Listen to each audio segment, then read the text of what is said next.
Halo, selamat pagi kawan setara. Senang sekali saya pagi hari ini kembali menyapa Anda. Kita akan berbincang mengenai transmisi nilai-nilai Pancasila kepada generasi milenial. Seperti yang kita ketahui, saat ini kita hidup di era globalisasi di mana perkembangan informasi, perkembangan teknologi tampaknya turut memberikan pengaruh terhadap pengamalan nilai-nilai Pancasila khususnya untuk generasi muda. Nah, bagaimana antisipasinya agar nilai-nilai Pancasila ini tidak luntur dan juga kalah dengan perkembangan zaman. Nah, untuk mendiskusikannya pagi hari ini sudah bersama saya hadir Ibu Rima Agristina, Deputi Bidang Pengendalian dan Evaluasi BPIP. Selamat pagi, apa kabar Bu Rima? Selamat pagi, senang sekali bisa bertemu hari ini. Senang sekali bisa bertemu Ibu pada pagi hari ini, dan juga di sebelah Bu Rima sudah ada Bang Bonar Tigornai Pospos, Wakil Ketua Setara Institut. Selamat pagi Bang. Pagi, Mbak. Apa kabar Bang? Baik. Alhamdulillah, semoga kita sehat-sehat selalu. Kita berbicara mengenai Pancasila, dasar negara kita, salah satu kunci pemersatu bangsa, tapi kemudian tidak bisa kita bantah saat ini Bu Rima. Dengan perkembangan teknologi dan informasi juga ikut berdampak terhadap pengamalan nilai-nilai luhur Pancasila. Bagaimana menurut Ibu, khususnya untuk di kalangan generasi muda kita? Iya, pertama-tama saya ingin menyapa dulu, salam Pancasila. Nih supaya diingatkan terus ya, salam Pancasila. Iya, salam Pancasila. Iya. Jadi memang kita dari berbagai perkembangan yang ada ya, kami di BPIP juga melihat memang ada indikasi bahwa generasi muda sekarang mulai juga tidak menyadari pentingnya kita merawat daripada ideologi Pancasila. Ada mereka yang sudah melaksanakan keseharian tapi belum juga secara kental memahami bahwa itu adalah pengamalan nilai-nilai Pancasila. Tetapi ada juga yang bahkan lambang sila-sila Pancasilanya itu tidak tahu. Jadi bagaimana mereka bisa melaksanakan atau menyadari itu ketika lambangnya pun yang untuk membuat mereka bisa memahami dengan lebih mudah itu tidak tahu. Nah, ini menjadi tantangan ya. Nah, ditambah lagi memang dengan dunia tanpa batas yang dibuka melalui perkembangan teknologi informasi, sehingga tawaran-tawaran untuk lebih tertarik kepada hal-hal yang lain daripada kemudian memperkuat ya persatuan dan kesatuan nasional ini menjadi tantangan bagi generasi muda. Itu. Saya tertarik ketika Ibu mengatakan tadi lambangnya saja tidak tahu. Saya harus mengutip salah satu survei Bu yang dilakukan pada tahun 2018. Memang survei ini dilakukan untuk generasi Z. Hanya 33,74% yang mampu menyebutkan teks dan menunjukkan lambang Pancasila. Kalau di kajian ataupun di surveinya BPIP seperti apa Bu di internal? Iya, kami melakukan bahkan dalam tahun-tahun ini pun kami melakukan, memang angkanya sekitar itu ya, di kalangan generasi muda itu tidak hafal, khususnya di usia sekitar SMA kelas 1, kelas 2. Mereka yang terpilih dari beberapa sekolah ya untuk mewakili sekolahnya terbaik. Tapi kami melakukan kemudian suatu survei dan memang terbukti bahwa mereka tidak hafal lambang sila Pancasila. Nah, ini tentunya menjadi keprihatinan kita semua ya. Waduh, bagaimana ini? Jadi kita perlu, saya kira, mengingatkan kembali kepada adik-adik kita mengapa lambang ini menjadi penting. Mereka ingat dan mereka pahami, tapi kemudian lebih penting lagi tindakan yang harus mereka lakukan terkait dengan konsensus berbangsa bernegara itu. Nah, ini yang harus disadarkan. Kenapa sih perlu konsensus berbangsa bernegara? Itu. Barangkali mereka menganggap wah negara lain tidak ada. Tidak, negara lain juga sama. Mereka memiliki suatu konsensus berbangsa dan bernegara tentang cara-cara hidup sebagai satu keluarga gitu ya, keluarga bangsa itu. Dan itulah yang kita kita yakini bersama, yaitu ideologi Pancasila sebagai konsensus nilai-nilai hidup bersama tadi, baik sebagai dasar negara, sebagai ideologi negara, sebagai pandangan hidup, sebagai pemersatu maupun sebagai falsafah bangsa. Nah, ini dari setiap apa yang saya sebutkan tadi pun tidak banyak yang memahami gitu. Apa sih sebagai dasar negara, apa sih sebagai pandangan hidup itu. Padahal ini menjadi penting, itulah titik konsensus kita bersama. Itu sebagai dasar negara, ya di dalam semua pengaturan kehidupan kita, di dalam aturan-aturan perundang-undangan harus berdasarkan pada Pancasila, bukan berdasarkan yang lain. Karena aturan itu kan untuk mengubah perilaku, ya. Nah, sehingga norma-norma yang kita anut ya norma-norma yang nilai-nilainya selaras dengan Pancasila. Demikian juga untuk ideologi negara. Dalam setiap hal kebijakan pembangunan itu harus memiliki rasa Pancasilanya. Seperti disampaikan oleh Bapak Presiden ketika membangun jalan tol, itu bukan sekedar membuka akses, tapi di sana bicara tentang persatuan Indonesia.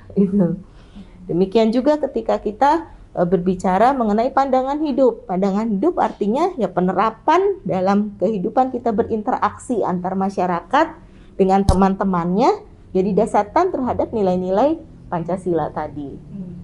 Lalu Pancasila juga sebagai pemersatu, artinya bahwa apapun yang terjadi, segala perbedaan pandangan dan pendapat, jangan sampai kemudian memecah belah anak bangsa. Kita konsensus dengan Pancasila, kita tetap akan menjaga NKRI. Dan juga sebagai falsafah, ketika kita menghadapi situasi seperti sekarang, pandemi, maka dengan Pancasila kita menggali bagaimana cara kita kemudian membangun ketangguhan. Muncullah ide-ide kan di kampung-kampung, di RT RW, bagaimana mereka bisa mengkarantina sendiri, melakukan mendata masyarakat yang terkena COVID, bagaimana membantu mereka yang terkena COVID, itu kan dengan cara-cara yang sesuai dengan adat budaya bangsa Indonesia. Baik, sebelum kita bedah itu satu persatu, saya ke Bang Bonar dulu tadi mencermati apa yang disampaikan tadi oleh Bu Rima. Survei di internal juga menyatakan ternyata faktanya kondisi generasi muda kita saat ini seperti itu, Bang. Kalau saya sebetulnya melihat hal yang wajar ya, kalau kemudian ada generasi muda yang terpatah-patah mencoba menjelaskan apa sih itu Pancasila atau menyebutkan sila-sila dari Pancasila. Sering kan kita lihat viral video yang kemudian ada anak muda yang tidak bisa menyebutkan kerakyatan yang itu kan gitu ya. Tapi bagi saya bukan itu sebetulnya. Yang paling penting adalah bagaimana itu kemudian menjadi internalisasi dan kemudian menjadi panduan dalam kehidupan sehari-hari, termasuk bagaimana dia berlaku. Ya. Nah, problemnya saya lihat adalah Pancasila ini kan living ideologi dan open ideologi. Jadi ideologi yang hidup dan terbuka. Dan seharusnya memang harus update dengan konteks perkembangan zaman. Nah, dengan teknologi informasi kan anak-anak muda kita sekarang ini kan juga mengikuti perkembangan yang ada di luar negeri kita. Kita tahu sekarang misalnya generasi Z itu dalam struktur demografi kita adalah 27%. Generasi milenial 25%. Jadi struktur demografi kita 50% itu adalah anak muda dari usia 15 sampai 28. Ya. Ini usia-usia produktif. Dan mereka betul-betul melek. Mereka bisa lihat nih. Nah, problemnya adalah kan mereka bisa lihat tuh. Ini Pancasila yang digagas begini nilai luhur, pandangan hidup, ideologi negara, tapi kok perkembangan negara kita semacam ini. Nah, ini timbul kemudian pikiran-pikiran sanksi dan kritis melihat apa betul nih Pancasila bisa mampu menjawab tantangan zaman. Itulah sebabnya kemudian mereka mencoba melihat kepada ideologi-ideologi alternatif. Hal yang menurut saya sebagai kalau kita lihat anak muda kan selalu mencari identitas, mencoba mencari sesuatu yang baru gitu ya. Wajar juga kalau kita masih katakan wajar juga kalau dia melirik. Itulah kemudian mengapa ada anak-anak muda yang terpikat dengan ideologi transnasional misalnya. Atau ideologi-ideologi yang kemudian mengagung-agungkan satu kebendaan misalnya. Ini sebetulnya itu tantangan kita bersama. Apalagi selama ini juga pendekatan kita atau paradigma kita melihat Pancasila ini kan Pancasila itu dipandang sebagai suatu kata benda, sesuatu yang mati gitu ya, sesuatu yang ya itu Pancasila, tapi kemudian itu bukan satu yang kata kerja, yang kemudian mampu mendorong orang untuk berbuat sesuatu. Ini problem bagi kita. Nah, pelajaran-pelajaran ini, pelajaran Pancasila kan dari SD nih Mbak, sampai universitas, ya kan? Itu anak muda kita udah kebal, udah kenyang sebetulnya dengan Pancasila. Kalau kita baca Pancasila, kita akan bicara 3 hal. Satu materi itu yang terletak dalam ajaran-ajaran kurikulum kita. Kemudian bagaimana nilai-nilai sesungguhnya, nilai-nilai yang ini yang penting. Dan terakhir adalah internalisasi. Ya. Dan eksemplar itu contoh. Problemnya juga adalah kita kekurangan eksemplar, kekurangan contoh. Orang-orang yang kemudian bisa dijadikan sebagai panutan. Ini juga menjadi problem nih. Sebenarnya bukan kurang, tapi kita kurang juga menampilkan orang-orang yang betul-betul mungkin dia tidak berbicara secara retorika tentang Pancasila, tetapi apa yang dia lakukan sehari-hari adalah refleksi atau pengejawantahan dari Pancasila itu sendiri. Contoh-contoh ini yang kurang ditampilkan. Nah, sementara ya maaf saja kadang-kadang media, baik itu media non sosial dan media sosial, ini kan sekarang lebih banyak mengeksploitasi polarisasi, mengeksploitasi perbedaan. Seakan-akan memang ingin menunjukkan keragaman, kebebasan berekspresi, tapi juga itu kadang-kadang juga kurang merasakan manfaatnya, karena kan pro kontra yang lebih ditampilkan gitu, kontroversi yang lebih ditampilkan, tapi tidak mencoba menampilkan apa kira-kira titik temu yang bisa diambil, titik temu bisa ditarik. Nah tadi kalau Ibu Rima bilang bahwa Pancasila sebagai titik temu, sebagai nilai-nilai bersama, seharusnya itu yang lebih didorong oleh kita gitu. Jadi kalau saya sebetulnya ini problem klasik ya. Selalu ada kesaksian bagi kita kan, apalagi kita sebagai orang yang sudah berusia selalu katakan, ini anak-anak muda kita nih ini nggak ya, gitu ya. Padahal sebenarnya anak muda itu kan punya zamannya, Pak. Setiap generasi punya tantangan zamannya sendiri, punya pandangan sendiri tentang zamannya. Biar mereka hidup per zamannya dan mereka menafsirkan itu semua, gitu. Berikan kepercayaan kepada mereka. Nah, pokoknya kita selalu merasa, aduh, kita ingin mendikte mereka gitu loh, selagi ingin membuat mereka supaya nurut seperti apa yang kita imajinasikan. Nah ini juga yang perlu kita tahan. Itu kira-kira lah gambarannya seperti itu ya. Oke, itu pandangan tadi Bang Bonar. Bu Rima, bagaimana menjawab tantangan ini? Kan kalau berbicara mengenai generasi muda, kita bagi ya tadi ya Bang ya, ada milenial, seperti saya masuk milenial nih masih Bang. Kebetulan.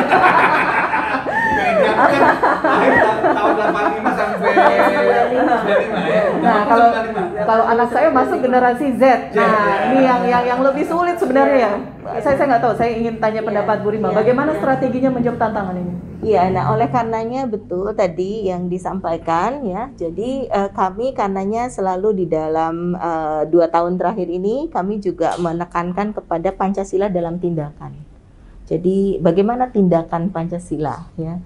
Dan ini yang ingin kita ajak juga kepada lebih banyak generasi muda. Kemarin kami juga berkolaborasi dengan beberapa kementerian bahwa walaupun di dunia digital sekalipun itu tetap nilai-nilai Pancasila itu sangat relevan.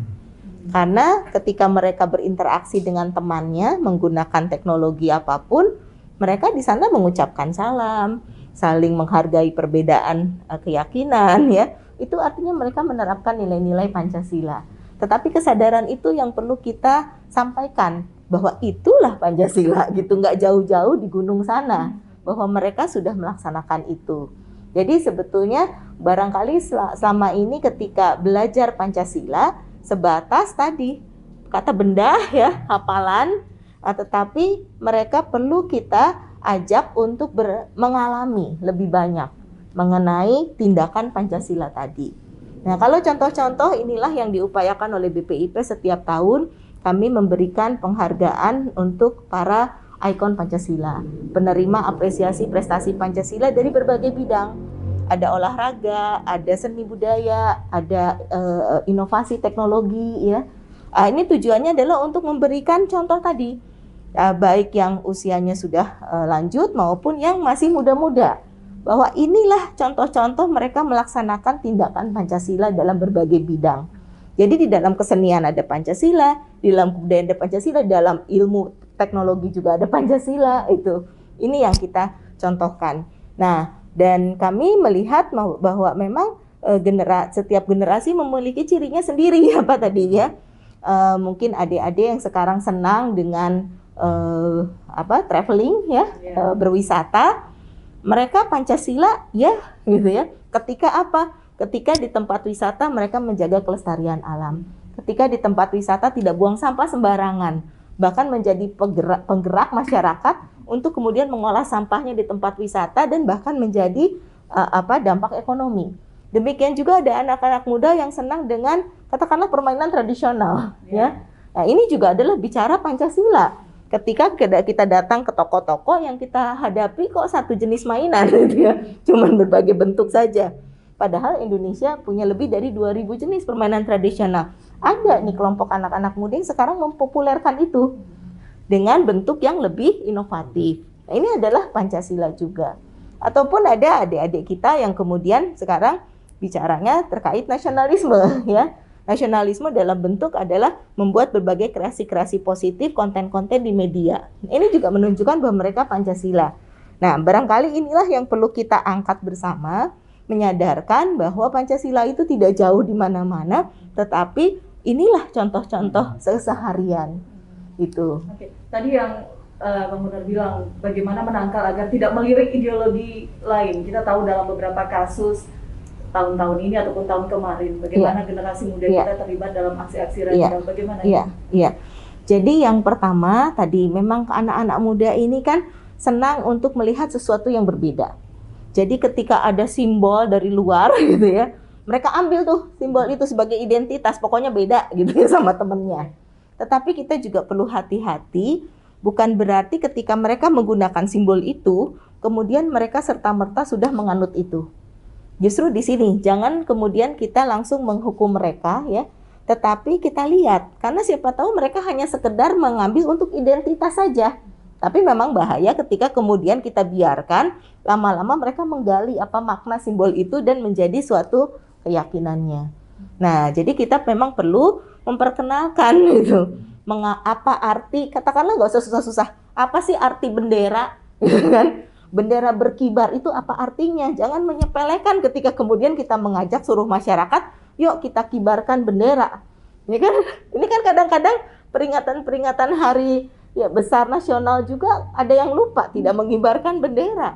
Padahal tanpa bendera, bagaimana kita menunjukkan bahwa ini sebagai negara yang berdaulat? Itu. Nah, makna sederhana itu ya perlu kita sadarkan kepada adik-adik kita.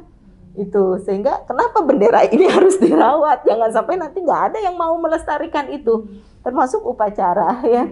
Upacara mungkin jadul, nah tapi bayangkan tidak tanpa upacara mereka kemudian tidak mampu berinteraksi secara tertib, karena dengan upacara kemudian belajar bagaimana caranya berbaris ya, bagaimana caranya mereka dengan tata kesamaptaan itu ya bisa memahami bahwa mereka dari berbagai keberagaman itu disatukan sebagai suatu keluarga bangsa, sebagai suatu bangsa Indonesia melalui upacara, dan se-Indonesia semuanya melakukan upacara itu. Nah, ini barangkali yang perlu kita sadarkan, bukan karena panas capek gitu ya. Toh tidak setiap hari upacaranya ya. Itu. Tetapi experience itu yang perlu kita angkat, pengalaman itu yang perlu kita hadirkan sebagai satu makna gitu. Makna kita sebagai suatu komitmen berbangsa tadi. Nah, barangkali kita perlu melihatnya, membuat itu menjadi menarik bagi anak-anak muda. Itu. Mengemasnya berarti ya, Bu? Betul. Mengemasnya, membuat tantangannya, termasuk ya itu di tempat wisata pun sekarang kan beberapa daerah sudah sangat kreatif ya. Membuat wisata di bawah air gitu kan. Membuat wisata yang penuh tantangan dengan dengan tali-tali gitu ya. Itu kan sebetulnya yang disukai anak-anak muda. Nah, bagaimana kita mengangkat nilai-nilai itu sekarang di dalam berbagai bentuk aktivitas masyarakat. Jadi jangan jadikan mereka, barangkali istilahnya jangan jadikan mereka sebagai objek, tapi kita jadikan mereka memang aktor dan aktris ya. Kita jadikan mereka subjek ya, yang memiliki kreativitas, tetapi kita arahkan untuk kemudian mengangkat itu sebagai kecintaan terhadap Indonesia. Itu. Jadi kuncinya bagaimana secara tidak langsung membumikan nilai-nilai Pancasila ini sehingga lebih mudah dimaknai, dipahami. Kalau tadi Bang Bonar sudah banyak ya, sudah dijelaskan secara panjang lebar perspektif dari Bang Bonar. Tapi apakah saat ini menurut Bang Bonar pemerintah sudah cukup membumikan nilai-nilai itu, atau terkadang penyampaiannya masih hanya seputar simbol? Meskipun tadi Bu Rima mengatakan sudah banyak aktivitas seputar ini yang dilakukan. Memang transmisi nilai-nilai Pancasila ini memang susah-susah gampang. Iya. Gampang dalam bentuk retorika, tapi ketika dalam bentuk aplikasi dan penerapan memang menjadi tantangan tersendiri. Betul, memang yang harus dihindari kan adalah menjadikan Pancasila sebagai dogma. Kan sering sekali kan misalkan Bapak Iya. dikaitkan dengan Pancasila. Iya. Bahkan kadang-kadang Pancasila menjadi tempelan.